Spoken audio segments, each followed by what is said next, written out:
When the ATEM Mini was first announced, I was so excited about it because of all of the new possibilities this device opens up, especially considering how cheap it is.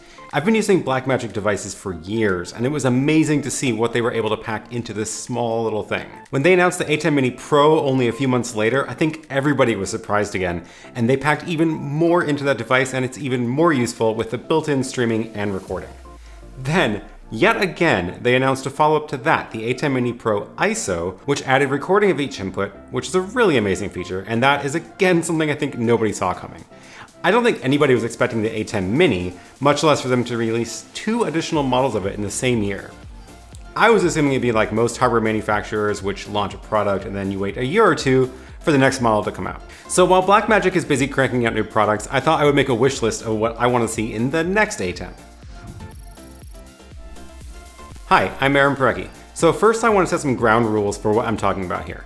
I'm going to describe something that I think Blackmagic can realistically make given the types of devices they have made in the past and given the market constraints.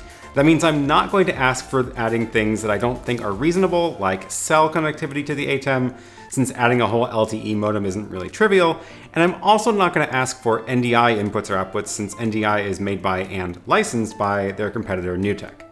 Speaking of NewTek, their switches are actually basically Windows computers with some capture cards pre-installed, which definitely does give you some more flexibility but comes at the cost of reliability. I much prefer dedicated hardware for this kind of thing, so I'm not going to ask for features that would be better done in software, like complicated graphics generators. I also don't want the device to be doing too many things because having a modular kit is much more flexible in the long term.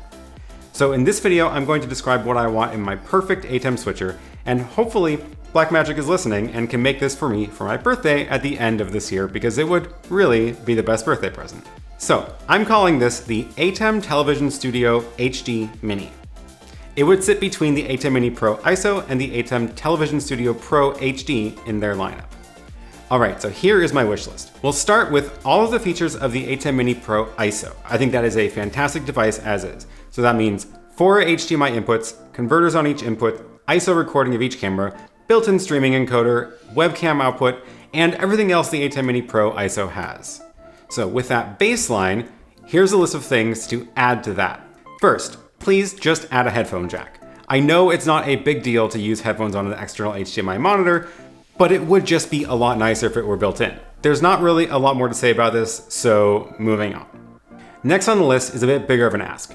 I would really like to see a second HDMI output on this. All the higher end models have multiple outputs and it's super convenient for a lot of different workflows. And I'd be fine if one of the outputs was always program out, but the second one was assignable like it currently is. You could use this for a few different things, like a multi-view for yourself and recording a high quality program out on a video assist. Or you could project from the HDMI out into a venue while still having multi-view. And if both were assignable, then you could run a projector for a conference out of one output showing the presenter slides and switching to a static graphic between talks and still have multi-view for yourself. There's just so many options when you have 2 HDMI outputs available.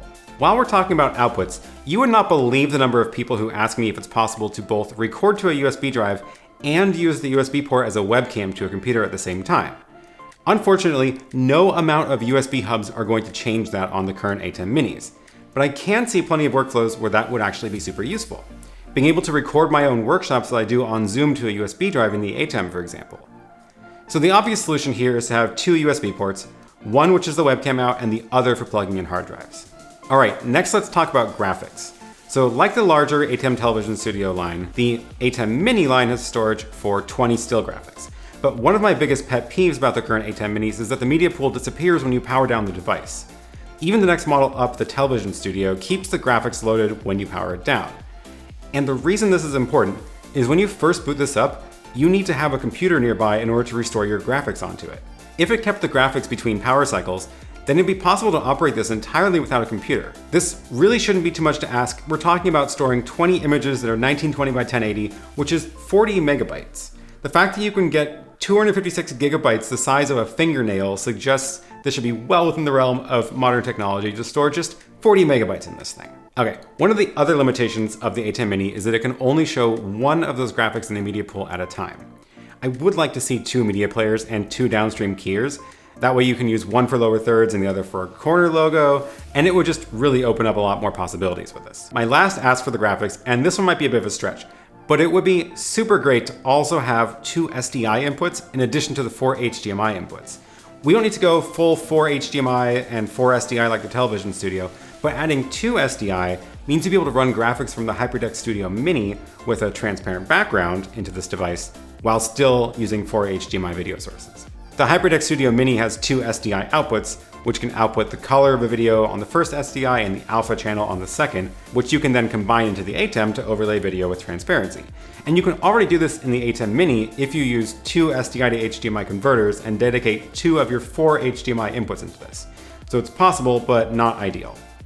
Now, adding 2 SDI inputs would also mean this would work with Ursa cameras and the Micro Studio camera instead of just the Pocket 4K and 6K. Lastly, let's talk about audio.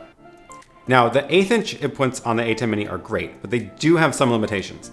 They're not balanced inputs, so it's really easy to end up with ground loops or other interference trying to bring audio in through those on external mixers. So ideally, I would like to see balanced 1/4 inch input jacks for audio. I feel like that strikes the best balance between making it useful for people outside of a broadcast studio, since there's plenty of devices with 1/4 inch outputs like audio mixers. Adding XLR inputs would be great, but I think only if they were able to power microphones, since I suspect people will want to use them for like a podcast setup. So I'm okay leaving out XLR and just sticking with balanced 1/4 inch inputs so you can run all your mics into a nice external mixer instead. Last audio feature I would like to see, and this one is actually super important, especially with the new streaming bridge. And that is to be able to assign which of your audio sources are sent back out through the USB webcam out.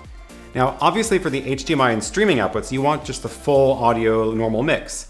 But with the USB output, let's say you're trying to bring in a remote guest into your show, either via Zoom to a computer plugged into one of the HDMI inputs, or with the new streaming bridge, you want your guests to be able to hear the live program.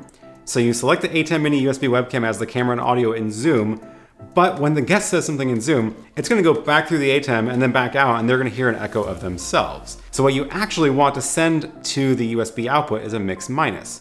The whole program audio minus the guest's audio. So really, I would like to be able to go into the audio tab here and choose which audio sources are sent to the USB output. And I think especially with the launch of the new streaming bridge, this feature is super important to enable all of these remote workflows. Okay, lastly, I want macro buttons. I don't care about most of the buttons on the ATEM Mini. I'm never going to change the transition effect or duration in the middle of a show.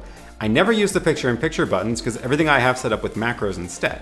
I just don't need buttons dedicated to hardware functions except for the main camera buttons and audio on-off, but even then I'm mostly controlling this through my macros instead anyway. I run my live streams with either the Stream Deck or the Strata Macros app, and I barely touch the buttons on the device as is. So ideally, I would like to have a grid of buttons here that correspond to running macros. And that's how I would be controlling all the scenes. There's of course more things I'd like to see, but I feel like they get a little bit unrealistic to ask. Like, it'd be super cool if the streaming bridge were actually built into the ATEM and just showed up as another video source. Then you could link multiple ATEMs together across the internet for some pretty cool workflows. But I'm fine with that device being something separate. So what should this actually look like? Well, I'm honestly on the fence about the form factor. I like the size of the ATEM Minis, but we're adding enough ports now that it would have to be significantly wider or thicker in order to accommodate them. I also appreciate the rack mount form factor of the Television Studio HD. Rack mounting definitely has its benefits, but I do suspect the main audience of this device wouldn't need it to be rack mounted and would be more likely to use it on a desk. The TV Studio Pro HD and Pro 4K are way too big for my liking. I definitely don't need it to be that big, and I don't need that many buttons on top. So let's say it should be a mini version of the TV Studio Pro HD. If we rotate the HDMI ports on their side, that's actually almost enough room to add our additional ports. It ends up being only an inch or two wider than the ATEM Mini and has room for these 2 extra SDI inputs, the headphone jack, and an extra USB port and HDMI out. Okay, now let's talk about the price. I think this device should cost somewhere between $12.95 and $14.95. Now, I'm basing this price on where I think it should fit within the lineup of other ATEM switchers. The ATEM Mini Pro ISO is $8.95. This has a bunch of features on top of that. The TV Studio Pro HD is $22.95, which is well outside the range of many budgets, but that also has a lot of features that aren't needed, like all the buttons and the control surface and the 4 SDI inputs. So the Television Studio HD is sitting in a really awkward place right now, being only $100 more than the ATEM Mini Pro ISO, but lacking a bunch of useful features like built-in recording and streaming, and even the scalers on each input. So I think this new device should replace the TV Studio HD and it can bump the price above that a little bit while staying below the TV Studio Pro HD. And that is why I think the Television Studio HD Mini should be $1,295. $400 more than the ATEM Mini Pro ISO, and you gain a second HDMI out, 2 SDI inputs, another downstream keyer, and better audio inputs. So, Grant, if you are watching this, this is the ATEM I want for my birthday. You have plenty of time. You've got until December 28th, which at the rate you're releasing new products this year is plenty of time. So that is what I would like to see. Let's make it happen. Well, this was a lot of fun. Let me know in the comments what's on your ATEM Mini wishlist. I would also love to hear what you've been using your ATEM Mini for and what you think they could do to make it even easier for you. Well, that's all I got for today. Thank you so much for watching. Give this video a thumbs up if you enjoyed it, and subscribe for more videos like this. Thanks, and I'll see you in the next one.